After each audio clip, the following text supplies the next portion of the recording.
مجاہد صاحب انفیکٹ جس طرح نادیہ کہہ رہی تھیں کہ شاید ایک دباؤ کی کیفیت برقرار رکھنا چاہ رہے ہیں خان صاحب اور اس سے کچھ سیاسی فوائد حاصل کرنا چاہ رہے ہیں، اگر وہ اچیو ہو گئے تو پھر وہ شاید انتخابات کے مطالبے سے پیچھے ہٹ جائیں گے۔ لیکن اس سے جڑا ایک سوال اور کہ اب حکومت وقت بھی اسحاق ڈار صاحب کو واپس آ رہے ہیں، ان کا جو فائنانشیل مینجمنٹ کا تجربہ ہے وہ بڑا اچھا ہے،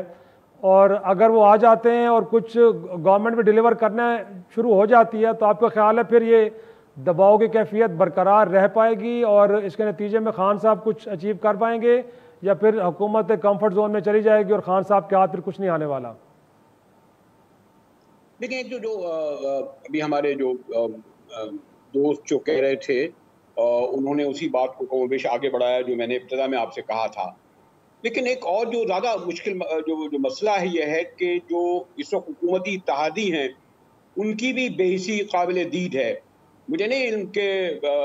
یعنی کتنا بڑی تعداد میں لوگ اور وفد جو ہے اس وقت اقوام متحدہ گیا ہے، جو لوگ نظر آ رہے ہیں ان کی کتنی تعداد ہے اور وہاں وہ جس طرح اپیلیں کر رہے ہیں،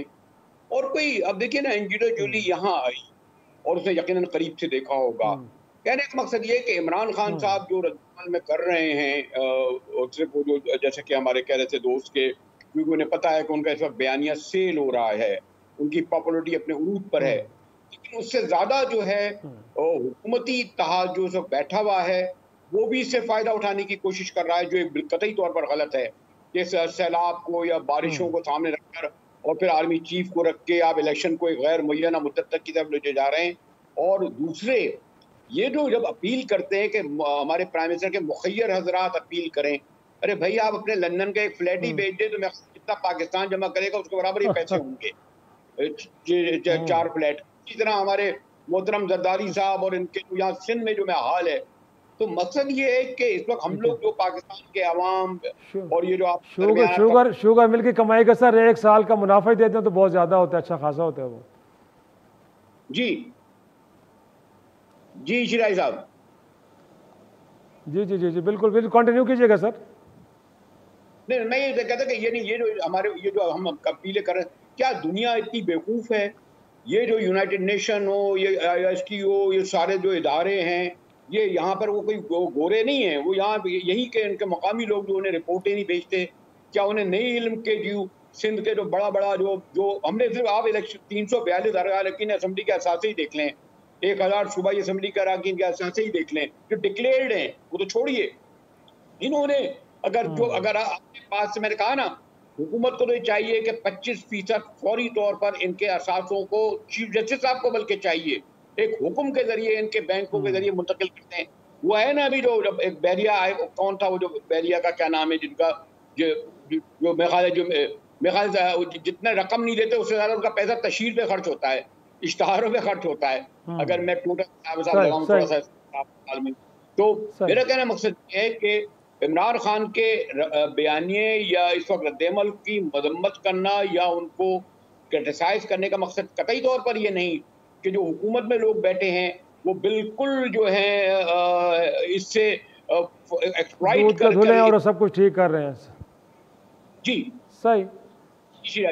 پوائنٹ ٹیکن جی۔ میں ذرا زیگم کی طرف بھی گفتگو کو لے کے چلتا ہوں۔ انفیکٹ یہی جو گورنمنٹ کی پرفارمنس کی ہم بات کر رہے ہیں، اب کہا یہ جا رہا ہے کہ وزیر خزانہ کو تبدیل کیا جا رہا ہے، اسحاق ڈار صاحب آ رہے ہیں، تو زیگم کیا کہیں، یہ پولیٹیکل کنزمپشن پبلک کنزمپشن کے لیے ایسا ہے تاکہ لوگوں کو ایک تاثر دیا جائے کہ حکومت ایک ایفرٹ کر رہی ہے، تجربہ کار آدمی آ رہا ہے، چیزیں ٹھیک ہو جائیں گی، یا آپ کو لگتا ہے کہ نہیں واقعی ایک بڑی سیریس ایفرٹ ہے اور اس کے نتیجے میں واقعی کچھ بہتر ہونے والا ہے؟ کیا کہیں گے آپ؟ جی شیرازی صاحب، پہلے تو میں یہ عرض کرنا چاہوں گا کہ دیکھیے مسئلہ صرف اس حکومت یا اس سے پہلی حکومت کا نہیں ہے۔ آج جو مسائل ہم دیکھ رہے ہیں، جو حالات ہم بھگت رہے ہیں،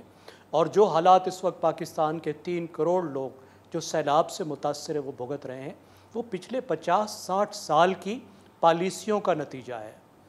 دیکھیں قدرتی آفت تب لوگوں کو مارتی ہے جب لوگ کمزور ہوں، جب لوگ ولنریبل ہوں، جب لوگوں کے پاس سیونگز نہ ہوں، جب لوگ تعلیم یافتہ نہ ہوں، جب لوگوں کے بہت سے بچے ہوں،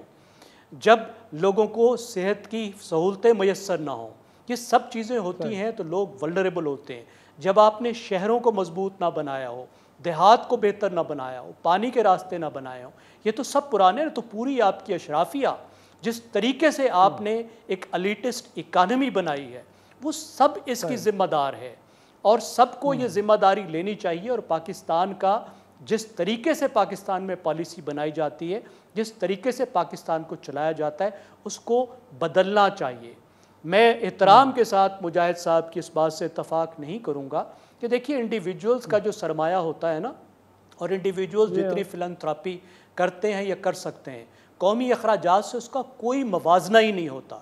ایک 22 کروڑ کے ملک کے جو اخراجات ہوتے ہیں, اور خاص طور پر اس طرح کے جو فلڈ افیکٹڈ معاملات ہیں جس میں آپ کو billions upon billions of dollars چاہیے, $10 بلین سے زیادہ چاہیے, تو یہ کسی کی سکت نہیں ہوتی. یہ فلانتھراپی کا کام نہیں ہے, یا یہ کام لوگوں سے لے کر نہیں چلتا, اس کو قومی وسائل ہی کام آتے ہیں. اب جہاں تک مفتاح صاحب کی بات ہے اور ڈار صاحب کی واپسی ہے, میں اس سے بالکل اتفاق نہیں کرتا. میرے خیال میں مفتاح صاحب نے جو سٹیپس لیے ہیں, اگر وہ سٹیپس نہ لیے ہوتے تو حالات آج سے بہت زیادہ خراب ہوتے, اس میں کوئی شک نہیں ہونا چاہیے. اور ڈار صاحب وہاں بیٹھ کر جو تجویز دے رہے تھے کہ پیٹرول کی قیمت نہیں بڑھانی چاہیے, اگر پیٹرول کی قیمت نہ بڑھی ہوتی تو آج آپ تصور نہیں کر سکتے کہ آپ کا کرنٹ اکاؤنٹ ڈیفیسٹ کہاں پہ ہوتا,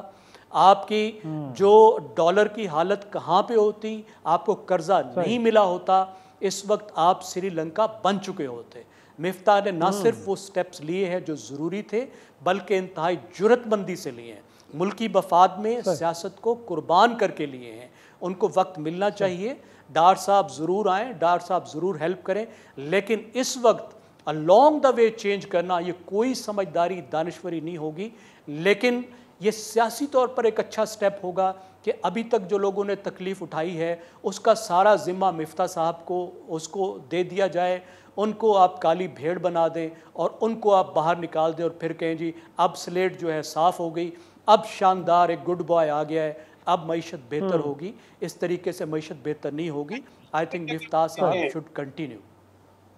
صحیح. اور نادیہ آپ طرف آؤں گا. انفیکٹ جی مجاہد صاحب,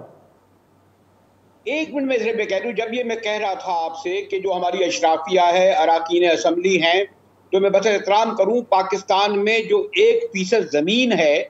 وہ 2200 ذمہ داروں کے پاس ہے,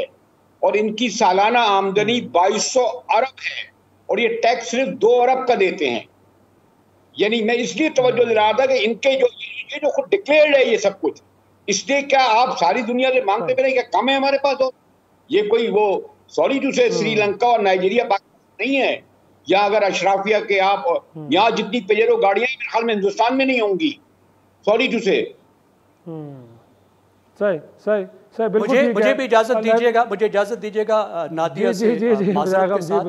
اگر میں صرف یہ چیز دیکھیں, ٹیکس والی جو بات ہے میں ان سے مکمل اتفاق کرتا ہوں,